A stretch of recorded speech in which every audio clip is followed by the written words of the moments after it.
and also thank you, Asia, for this introduction. As Asia said today, I prepared something, a topic about psychological skill development. I'm going to share my PowerPoint with you so you see my screen, and then we continue this seminar. So please let me know, give me a feedback. Can you see all my screen? Because sometimes it seems Zoom doesn't show special mobile or application if you're using. Everything is fine. So are you able Yeah. to see? Yeah, we can see your screen. Okay, great. Let me put this one down so I can be concentrated. So I want to say that thanks for the invitation. And also, yesterday I got a call. It was out of my expectation. It happened suddenly, and then I didn't want to postpone my presentation. Anyway, this was one thing I wanted to share. And second thing was about the psychological skill development. Normally, that's a psychometric topic, and I for a student, bachelor or master student, for duration of 4 to 6 hours. So just to let you know why we can't actually talk about the psychological skill development for like 30 or 40 minutes. What I'm going to present in this seminar is just a general kind of picture of a skill development, and to let you know about, for example, the major step we have in psychological skill development, and also some consideration that we should take into account when we are going to develop a skill. Okay, I start with the outline. So in this seminar, we are going to present definition of a skill development, and to introduce also some goals of a skill development, to present the procedure of a skill development, and to share consideration for a skill development. As I said before, in the end of this seminar, you may have a general understanding of what the skill development is in survey studies. Okay, I would like to start with a famous sentence from a famous psychometrician. I don't know, do you know this guy or not? But this is one of my favorite psychometricians, Soren Dyke. And he says that if a thing exists, it exists in some amount. And if it exists in some amount, it can be measured. So it means that if something exists, we claim that something exists, then we should be able it means that first it has an amount, okay? And then we should be able to measure this amount. And this is mostly used for those psychological constructs, like intelligence and other things that we have, that we or other majors, they are criticizing us that we cannot see this and how we are measuring it. That's why psychology maybe is not a very precise scientific field. So this actually, it was the beginning of this sentence, was beginning of a revolution in psychometric, that we are able to also prove that psychologically we have something as construct, and we can measure them too. This was, a very good starting point for psychometrician. I give you a very brief definition of psychological test, or what we call it psychological scale. So in this seminar, if I use test or a scale, they are equivalent. So don't think that they are different. So normally, psychological test is like objective and standard tool that we use it actually to measure a sample of human behavior, or we use it to measure a human characteristic. When we say this is objective, it means that the way of implementation, the way of scoring, and the way of interpretation, they are out of our personal opinion. It means that they are following some certain rules.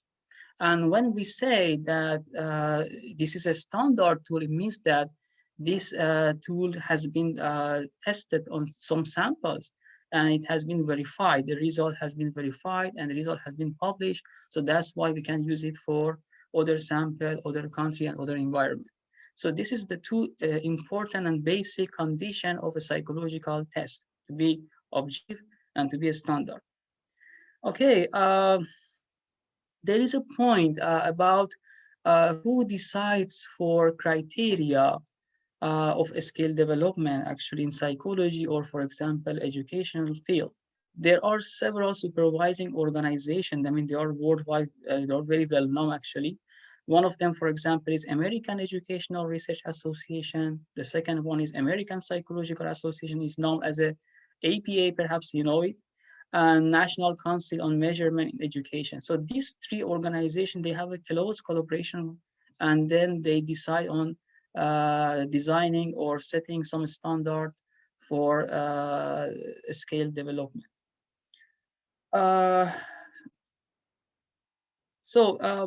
I want to speak with you a little bit about why actually we need to develop a scale. I mean, Kronbach was one of the educational psychologists. Actually, this guy really helped to psychology by publishing several books and by defining several constructs in measurement, like coefficient, Kronbach alpha. Perhaps you're familiar with some of them. So one of the basic book that he published in 1949 was about essential of testing. If I'm right, the name of book was Essential of Applied Testing, something like that. And in that book, he indicates that we have 4 aims or 4 goals in order to develop a scale. We develop a scale first for prediction purposes. It means that sometimes we want to predict something in the future. So it's like what we have nowadays as assess or achievement tests, or if you have seen perhaps some entrance tests for going to university abroad of Russia, for example, United States or UK, they have some SAT tests, and then you have to pass this test. If you have a satisfactory mark, then you can enroll this university, or at least you can be, for example, selected. The second one, actually, the second purpose of a skill development is the selection purposes. So imagine that we have some sensitive job and we want to hire people in that sensitive job. We need to check whether people can be successful in this job or not. So we use actually some predefined tests like personality tests, communication tests, leadership tests. Some of them, they have like they are measuring general aspect of job. Some of them, they are measuring like very specific aspect of the job, like leadership ability of the person. If you are going to, for example, choose a person candidate from among several candidates for a leadership position. So for example, we should use a skill development for selection purpose. Another purpose is categorization. So it means we use a scale development to put people in different actually groups. Like we use some scale to understand a person has what kind of mental disorder. For example, has depression, stress, or something like that. And also categorization tests normally, perhaps, I think you have this experience. If you go to college or English college, they take a test to understand your English level or your foreign language level. So that's also kind of categorization, that they put you in A2, B2, or something like that. So this is a kind of categorization that they do. And the fourth actually goal of a skill development is assessment. So normally, as the term of assessment is used for periodical assessment. So for example, in organization, it's very important that the assessment every year improve. So that's why they have some periodical, like performance assessments, or in hospital, they have some health assessment periodically. So these are the 4 actually basic aims of a skill development that you should be aware. So before you decide to develop a skill, you should know for what purposes you want to develop this skill. If you check the literature, you can see less more these stages and sub-stages of a skill development. So there are nowadays many references about various steps or stages of the skill development. But these are the common aspects you can see in a skill development. That's why if you see, I mentioned in the beginning of my presentation that it's not easy to speak about a skill development in 40 minutes, for example, because of all these stages and sub-stages. But in the next slide, I want to give you a more diverse approach of, or let's say, multiple different sources of a skill development. So according to this slide, you see, there are at least 5 or 6 famous process of a skill development. And for example, we can refer to Crocker and Algina in 1986, that they proposed a skill development procedure that included 11 steps. You can see in the first row. And the subsequent, or let's say the contemporary researcher, tried to reduce the number of actually this step to make it easier, I mean, let's say.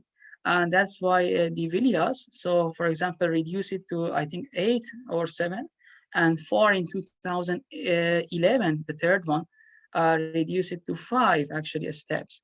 And again, so it changed. So I just want to say that there is no fixed scale development process. And when somebody asking you, or when somebody is developing a skill, you should ask based on what approach you decided to develop this skill. So this is very important to know what approach is the base for your skill development. In this presentation, I want to a little bit focus on 2011, and perhaps it helps you to get more information about and memorize the stage in an easier way. Before, I mean, let me again get back. Maybe I forgot to say something here. Look at this. I mean, so we have like 5, 6 approaches here.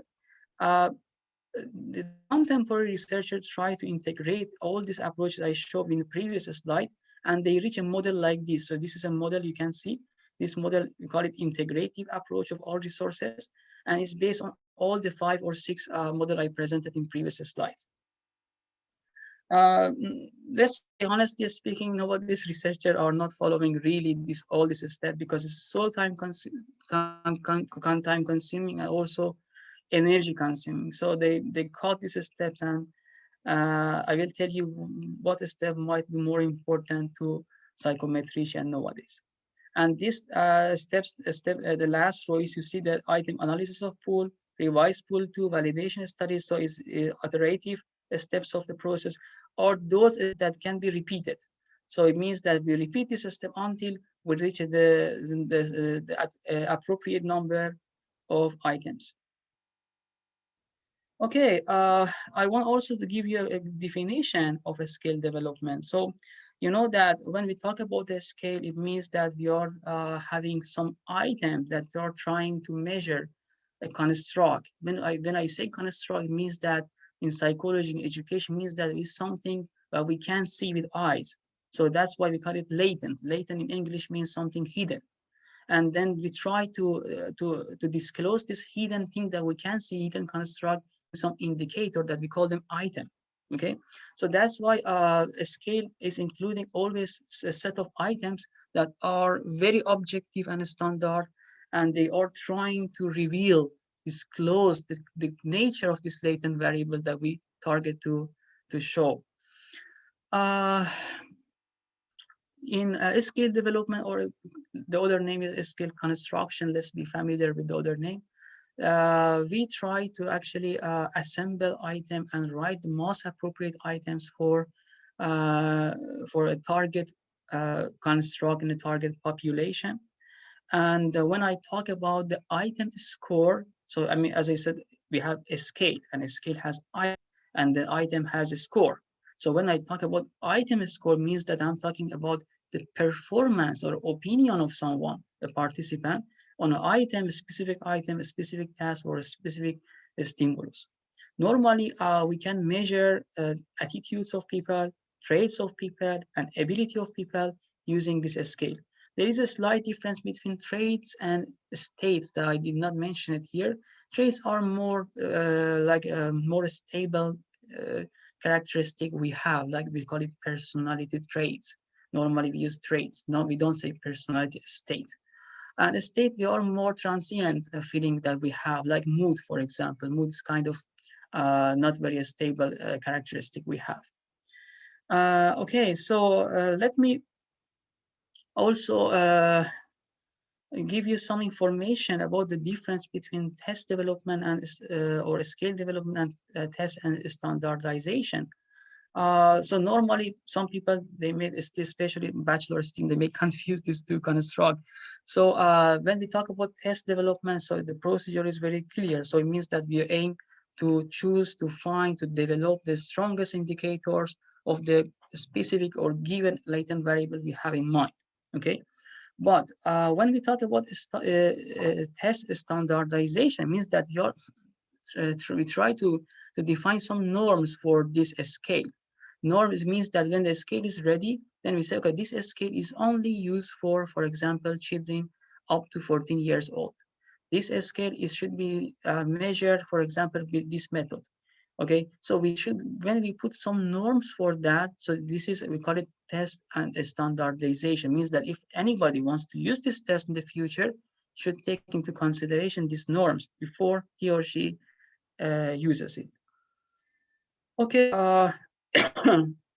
as I showed you before, so there are several approaches. I want just regarding our time, I want to just excuse me, considering our time, I want to show you two very brief approaches. The first one is a skill development process proposed by Trondheim 2006. So steps are very clear here. You can see them. He says that define the trait or the construct you have as a unidimensional construct. So imagine it's like unidimension, and then try to develop some item at least 80 or 100, but he doesn't say any logic that why we have to develop 80 or 100, and using like 5 or 7 response scale, and then give this items to a panel expert to rate them, and then select the most appropriate one, and then also administer the skill and try to use the reverse item and include them in your skill. So this is the approach, a general approach that Trondheim actually proposed to us. There is another less more similar approach is about also skill development proposed by Ford 2011, and he talks about the same steps. He says define the construct first, but also define the context. So that might be a difference between these two approaches. It means that we have to define the construct within a specific context, and then choose response format, assemble initial item pool, select and revise item, and then evaluate the psychometric properties. So the step number D, as you can see, I noted below the slide. So step number D and E, they can be repeated until we reach a sufficient appropriate number of items. Okay, so let me, as I said before, so the skill development is really a comprehensive topic, and we won't be able to speak about all the aspects today, but I want to just focus on these 4 aspects. I consider them as like a key aspect of skill development. Is first, define the construct and context. The second is item generation or item creation or item development. And the third step is item evaluation. And the fourth step is item validation. Okay, let's start with the first step is about define purpose and the construct measure. So we need, I just put this one below. Okay, right. So normally the skill development starts with a definition of the purpose of instrument. So we have to define exactly what is the aim of this skill, why we are going to develop this skill, and also why, in what specific context is going to work this skill. So these 2 important things should be defined for a skill development. I will give you an example in next slide. And then, so the construct that we are going to develop a skill for should be clearly and very specifically defined. These are very important, again, clear and specific. I will talk about this a little bit more detail when I go to item wording. And then when we say that we have a scale, or when we say that we develop a scale, then we should know that this scale should be able to discriminate individual with high level of that construct, okay, an individual with low level of that construct. So that should be provided by this scale. This is an important condition when we are going to develop a scale. So the scale should be able to discriminate between individual with high and low level of that construct. There are a couple of points you should take into consideration. First, before you start a skill development procedure, you have to check all existing skills. I mean, that are suggested or proposed by previous, for example, scientists. And then you have to check all the skill deficiencies or problem that they have. So you have to try to understand, okay, what are the problem and whether I can fix it in my new scale or not, or maybe we really need developing a new scale. And then you have to also take into consideration some feasibility dimension. It means that when you are going to develop a scale, the scale that the final scale you are going to develop, it should be appropriate in terms of time, cost, scoring, usefulness, and things like this. So it means, let me I put it in other words. So the benefit cost of this scale should be logical. And these 3 points should be seriously taken into account before we start the scale development. As I said before, so I want to give you an example. So when we talk about self-efficacy, there are various definitions of self-efficacy. For example, in social cognitive theory, there is one concept or definition for self-efficacy. If we go to theory of planned behavior, there is another. If you go to other theory, there are another definition. So this is very important. Specifically, you say that, okay, I want to define self-efficacy in the framework of social cognitive theory. According to social cognitive theory, self-efficacy means this, and the sub-scale of this means this. So that's a very precise definition of the construct and also the condition. Okay, so this was an example of the construct. I go to the second step, is about item generation. In item generation, there are some issues we should also care. So the first one is the number of items that we should include in the scale, source of item, and choosing a response scale and wording of the item. I'm going to briefly talk about all this in the previous, in the following slide. Before I go, I mean, I should share something interesting with you. So I wanted to present it earlier, but as it was more relevant to the second step, item generation, that's why I put it here. So, I mean, there are some interesting questions that you may ask yourself, and these questions are suggested by Arwing and Hogges, 2018.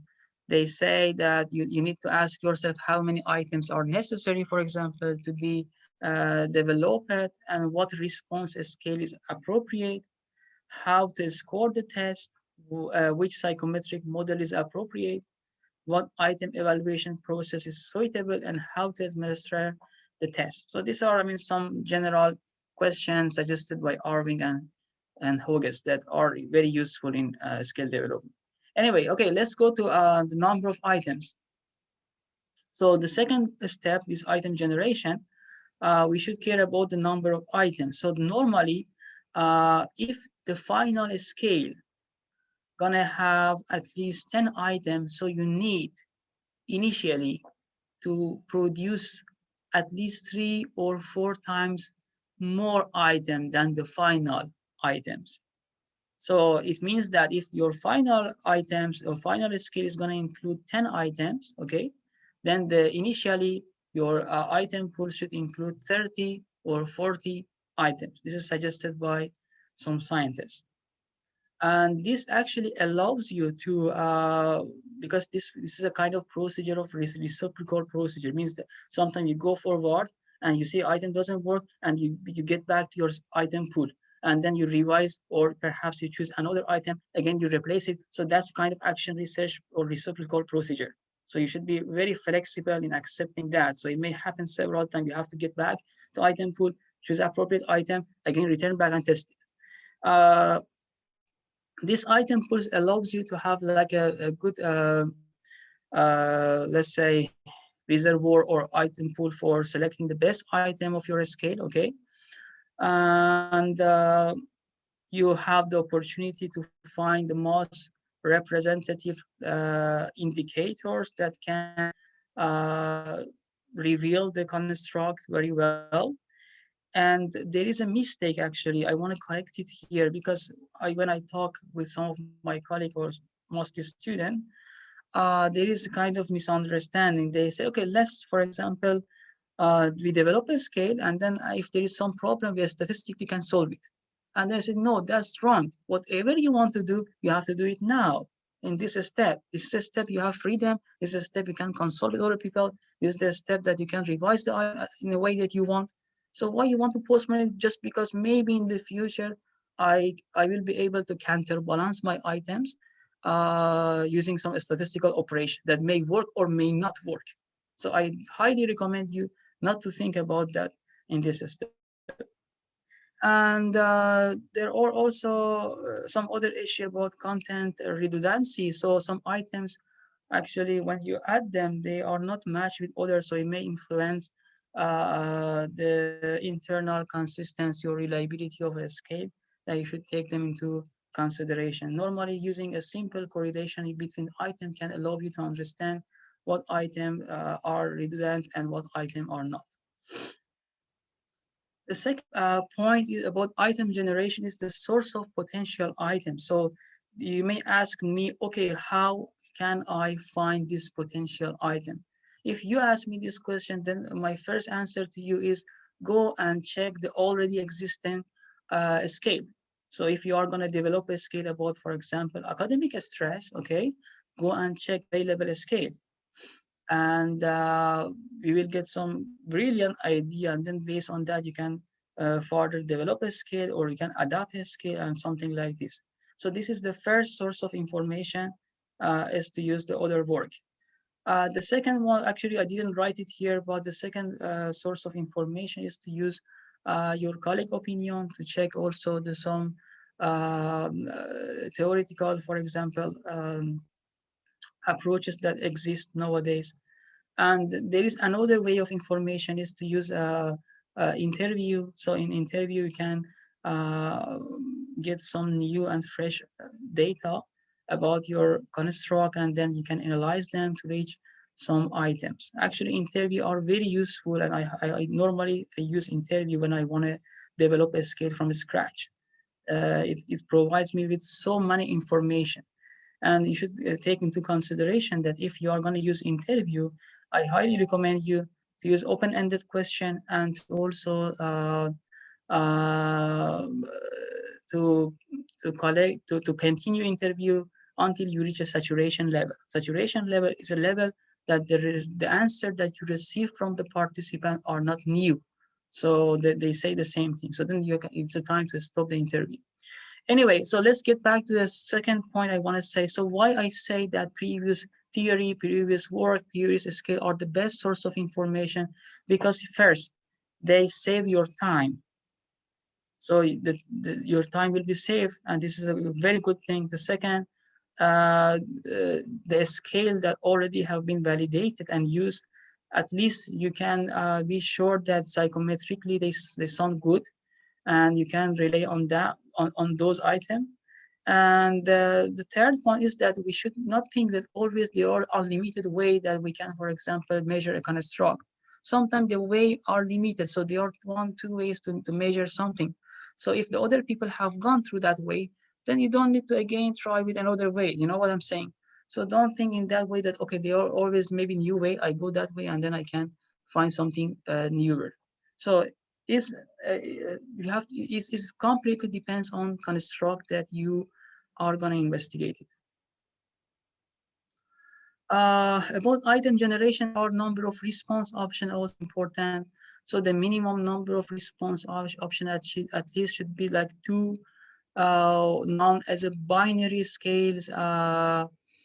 Then binary scale normally are used when you have or when you need a sharp answer from your participant, yes or no, true or false, agree or disagree. So when you really a sharp answer from your participant, we use the binary response or binary scale. So I'm going to show you next slide. And we have also Likert scale that they are very popular actually. So the most often used Likert scale is like 5-point Likert scale is very popular. And this, Likert scale, they have some benefit. One of them is that it provides a kind of large number of options that allows to get some finer gradation. And gradation are really important, because it's like a microscope accuracy. I don't know, have you seen or not microscope? So it's magnification level.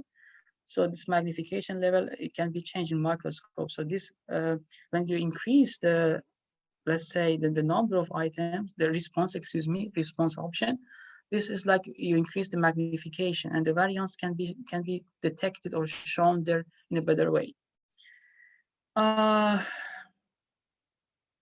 Research actually showed that if you increase the number of response option more than 7, so you have like 3, 2, 5 is okay, 7 is fine, but if you go beyond 7, then according to research, people get confused. They can't understand what answer they should choose.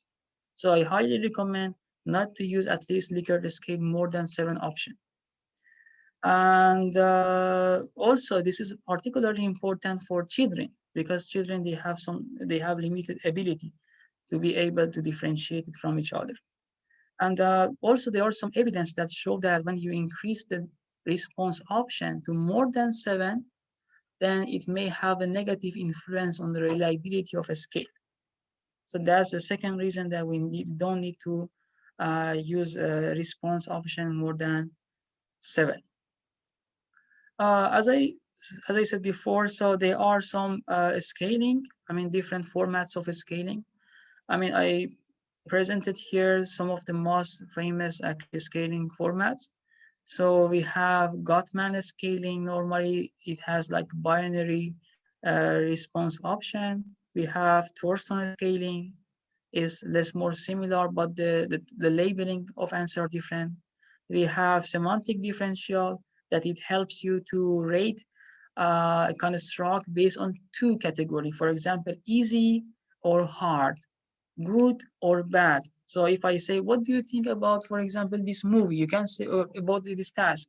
You can say, okay, it was good and easy, or it was bad and hard. So it provides you with 2 options. At the same time, you can measure the construct using 2 options. And then we have visual analog scale, VS scale, and it's very popular in some other country, like France. My colleagues are mostly using this scale.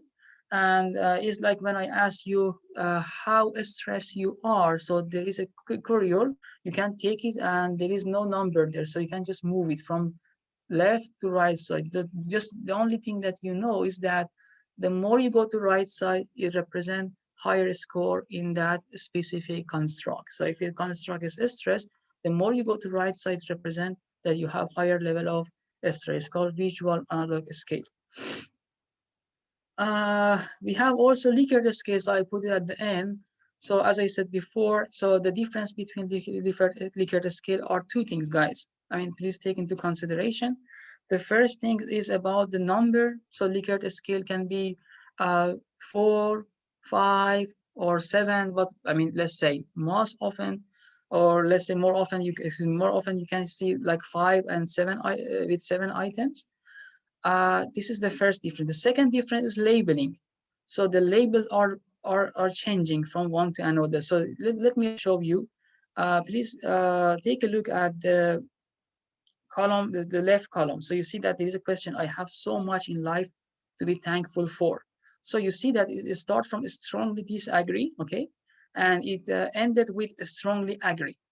Then please go to opposite side, the right column. The question, I'm searching for meaning in my life. So it starts labeling from absolutely untrue to absolutely true.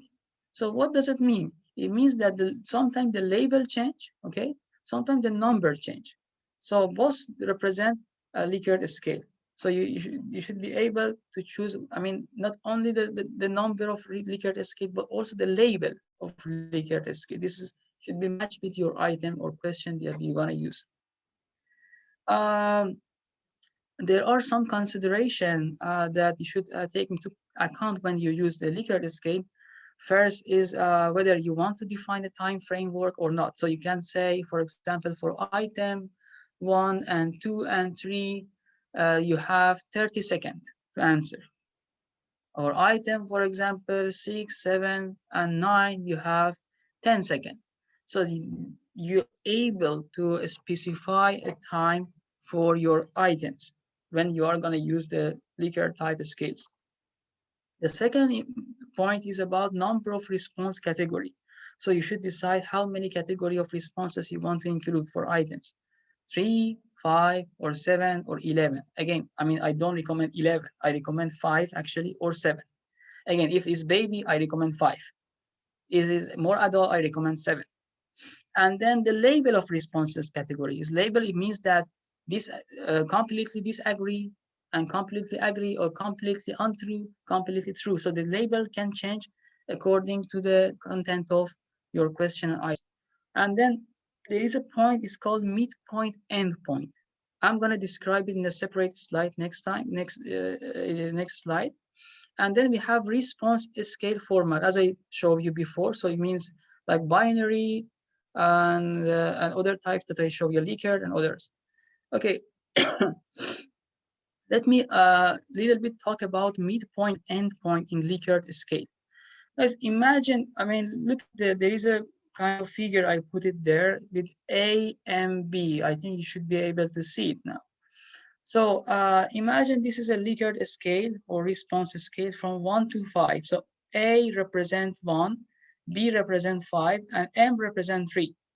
So A and B called endpoints, and M is called midpoint. So there, if you Google in internet, you can see many articles about endpoint and midpoint effects on answering and stuff like psychometric issues. So this is a very important topic. And as you can see here, there are some studies that show if you include the M midpoint, okay, it can significantly improve the reliability and validity of your rating or your scale. So that's why, I mean, some people, they do not provide people or respondent with the opportunity to have a midpoint idea. But according to research, again, I show you here, I mean, 1999, you can see here. So adding a midpoint, it significantly improve the reliability and validity of rating that you are developing. And there are also some more points about midpoint. So can we put any label for midpoint? No. If you want to put some label, so you should use kind of label like this. I presented in the first row. So you can use neither agree nor disagree. You can use disagree and agree equally, neutral, and undecided here for midpoint. Okay. Can I use don't know? According to research, it really does not recommend it. I mean, they don't recommend to use the don't know and label for midpoint. So I highly recommend to take this point into consideration, that if you want to include a midpoint in your Likert scale, use one of these labels I presented here, and not to use don't know as a midpoint. There are some actually studies showing that people, when, I mean, some of your respondents, when they come to your study and they want to use your scale, if they do not have enough information about your construct, or if they have, they do not have a sharp interest in the topic that you are asking them, then they are more prone to choose this midpoints than choosing, for example, an endpoint. So they are more likely to choose midpoints. Also, I think we talk about the reliability and validity, and then, okay, right. So, I mean, yeah, we covered this midpoint and endpoint. Let's go and a little bit talk about perhaps the last part of the item generation is wording issue. So I want to give you a very famous sentence about the wording. So is about the way a question is phrased can determine the response. I don't know you agree with this sentence or not, but actually is, to me, is a very logical statement, that the way a question is phrased can determine the response. That's why, I mean, we should be very careful when we are wording or items. It is highly recommended to take into consideration this, I mean, condition I put here. So first, I mean, this blue statement are more important from my personal point of view. That's why I highlighted here for you. So first, avoid item in the past tense. Don't write item in the past. Second, constructing item that includes a single thought. So if I read your item, only one thing should come to my mind about that, not 2 or 3 things. 5, Avoid words denoting absoluteness, such as only, just, always, on. Try to avoid putting these terms or words in wording of your items. Avoid items with multiple interpretation. It may make the respondent confused. He doesn't know or he doesn't understand what your question is asking him.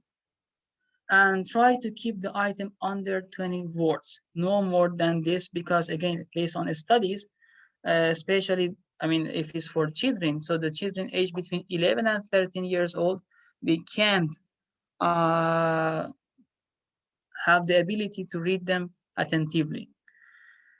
Okay, I think we finish with the item generation, and the third step is item evaluation. So when we actually, when we develop the item and when we decided on response option, and then after we reach the third step, which is item evaluation. In item evaluation, the aim is to evaluate all the items that were developed by test developers. The test developer and item examiners might be different people, so they are not necessarily the same people, and that's why we have here a focus group, or let's say we call it expert panel. That this focus group or expert panel normally will check everything, and especially they will check the quality of the created item and the relevance with the construct, to understand whether this is correctly, for example, developed or not. Normally, they are between 6 to 12 people, and there is also one of them, or one of them is a facilitator.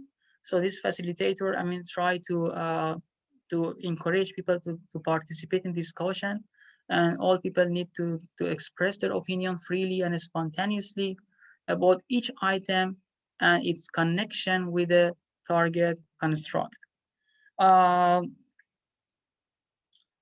There are some issue with this focus group. So sometimes the topic of a scale is a specific topic. So for example, it's embracing topic, or the item will include some embracing terms, but of course real.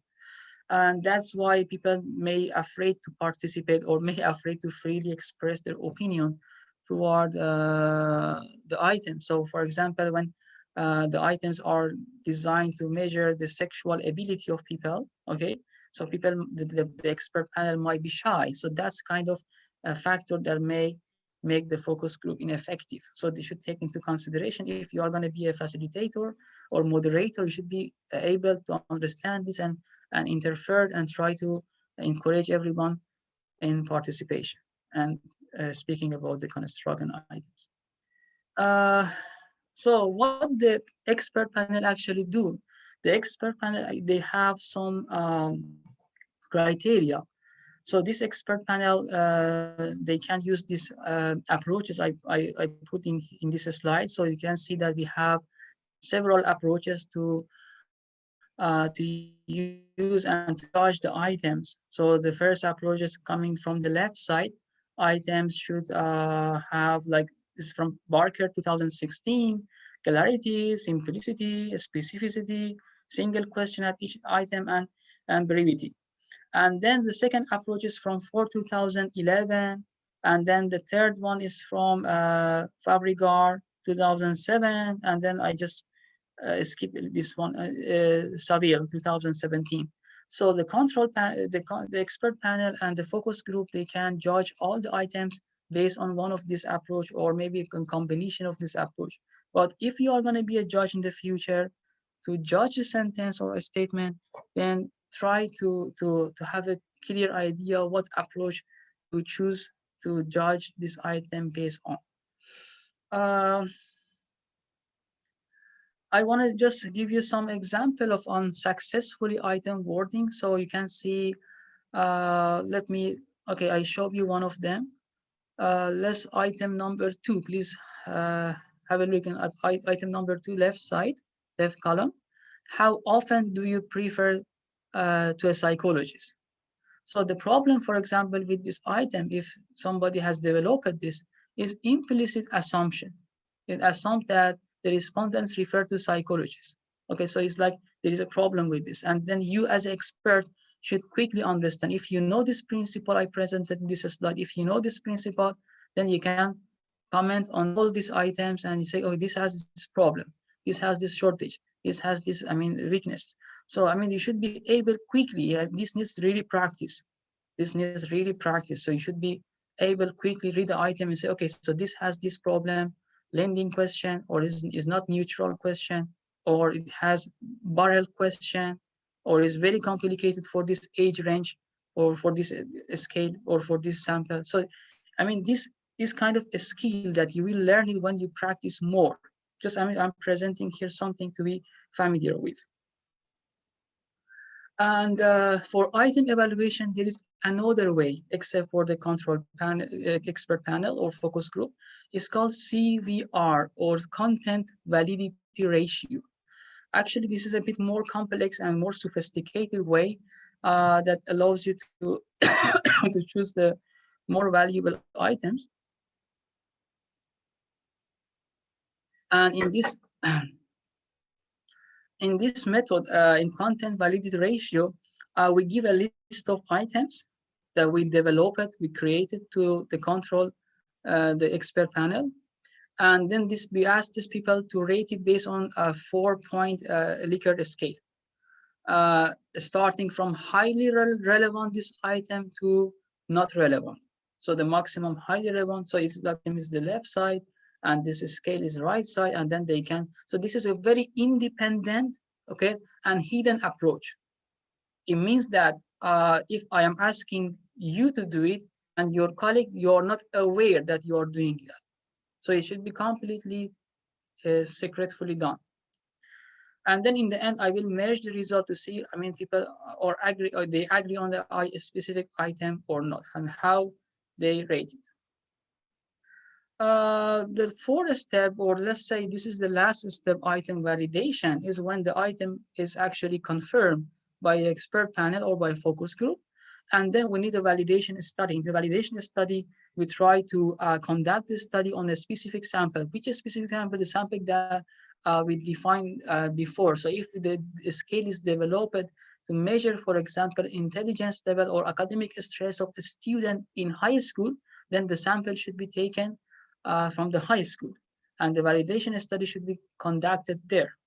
So in the validation study, we choose the appropriate sample, and then we give them instruction, and we check the dimensionality of the scale. We use actually normally, two approach we have for that. We have exploratory analysis after data collection, and we have confirmatory factor analysis. Using these two, we can understand that how many dimensions we found, and these dimensions are matched with the theoretical background or not. Because for example, if academic stress based on theory say that, okay, you should find 2 components for academic stress, and then we find only 1 component, then this is a kind of problem. Or we should reconsider whether the problem is about theory or is about a scale. So we need here discussion. And just tell you, so there should be some consideration, some discussion after we collected data and we confirm, we conducted the exploratory factor analysis and confirmatory factor analysis. And if the results are different than what the theoretical foundation says, then we should discuss to see what is the problem. There is also a flow chart, let's say flow chart. So in this flow chart, you can see if you free from up to down. So the basic question that we start is how many factors we have in the scale. Is unidimensional left side or is multidimensional?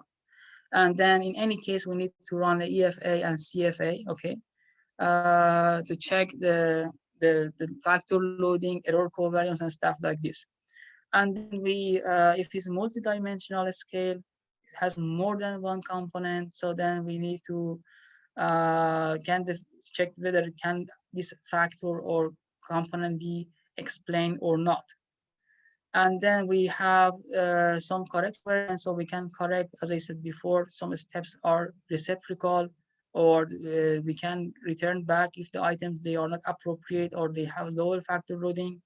We can check them and we can revise it until we reach, for example, the predicted number of factors and items.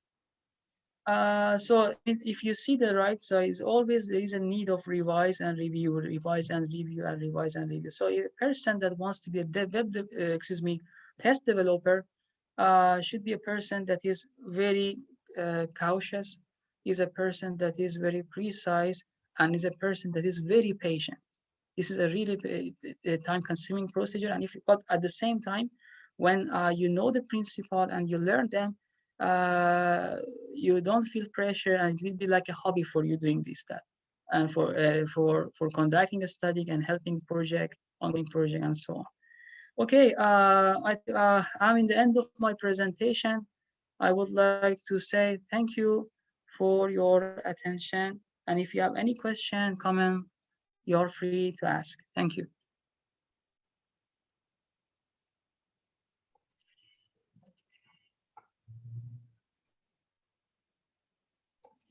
Thank you so much, Morteza. Yeah, we have a question, I guess. Sorry. I want to thank you for your presentation. Really great one. And is there any possibility to get this PowerPoint, maybe to revise some stuff? Yes, yeah, sure.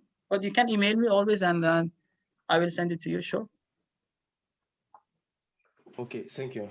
You're welcome. So as I said before, I mean, test development is a topic, and it needs at least like normally I have 4 to 6 hours presentation for a student. So it's very hard to summarize it in like 40 or 50 minutes. Yes.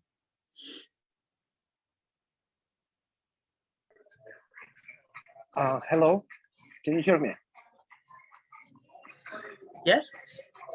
Okay, Morteza, thank you very much for your presentation. It is a very important presentation indeed, especially because most of us in psychology and also in education and in other social sciences at some point in our life would need to face this, I wouldn't call it a problem, but an issue with developing the skills. So for that reason, I think the presentation is very important. It was very informative, so thank you for that.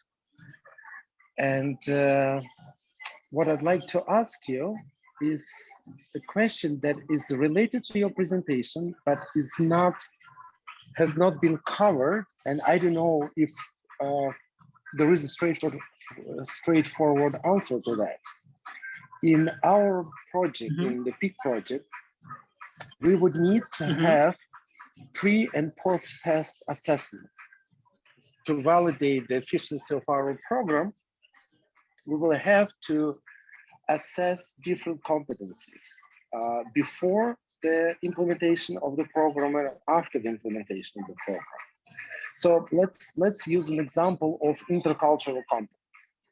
There are measures, surveys that assess the intercultural competence, but there is only one. One without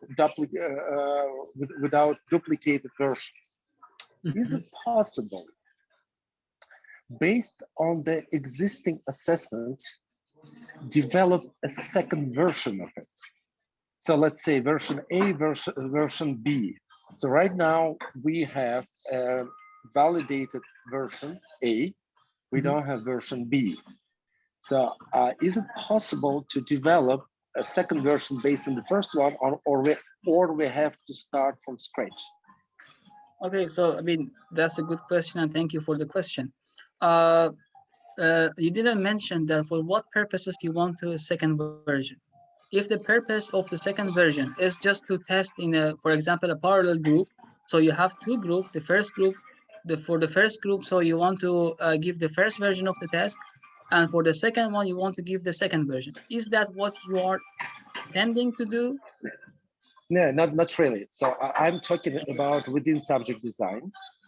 So we have to test the same group of people. So the same subjects, the same participants will be tested before the implementation of the program and after the implementation of the program to see the effect of the program on their competencies.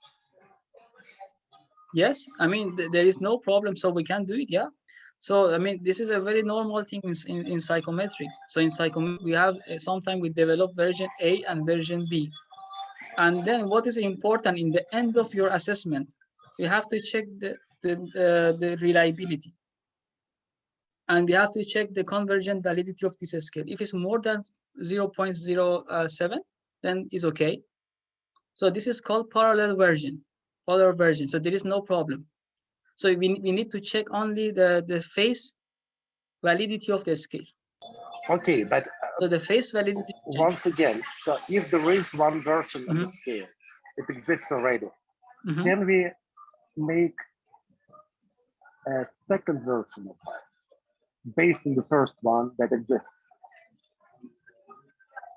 Okay, so my question is yes. If you answer my previous question was addressing that if it's gonna be equal, I mean it has equivalence value, then there is no problem. We can change only face validity. So development, we don't call it development, we call it parallel version. So this parallel version. What is the procedure to develop the parallel version based on the existing one? Yeah, so first you have to what you have to do is you have the original version, and then you change you change the face validity and you change the arrangement of item, and then you conduct on 10% of your sample.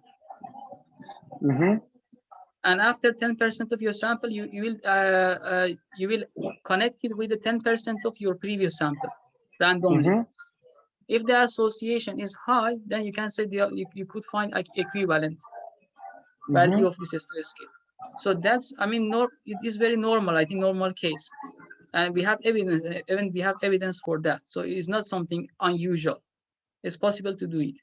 So first you change the face validity of the scale, and then you change the arrangement of the items.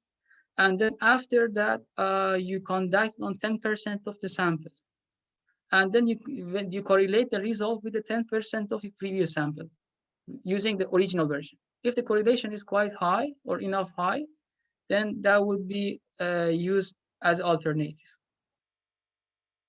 Okay, thank you very much. I think it becomes more or less clear to me now. Thank you. It's fine. It's okay by me. Okay, guys, if you have any further question, comment, please share.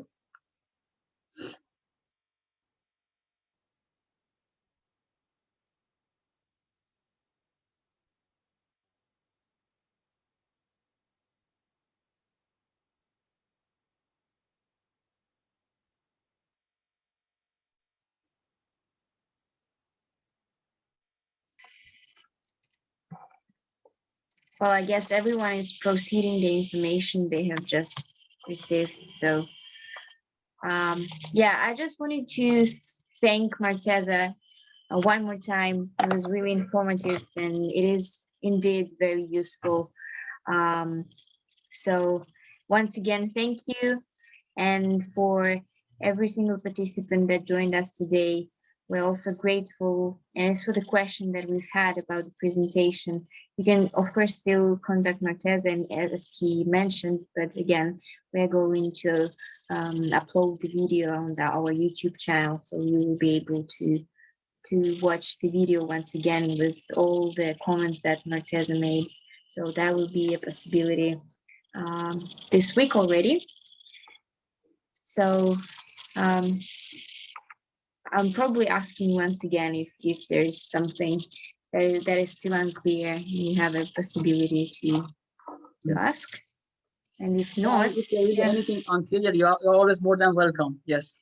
Yeah. Email me to come to the office. The pleasure. Yeah. Okay. I guess no more questions for today. Thank you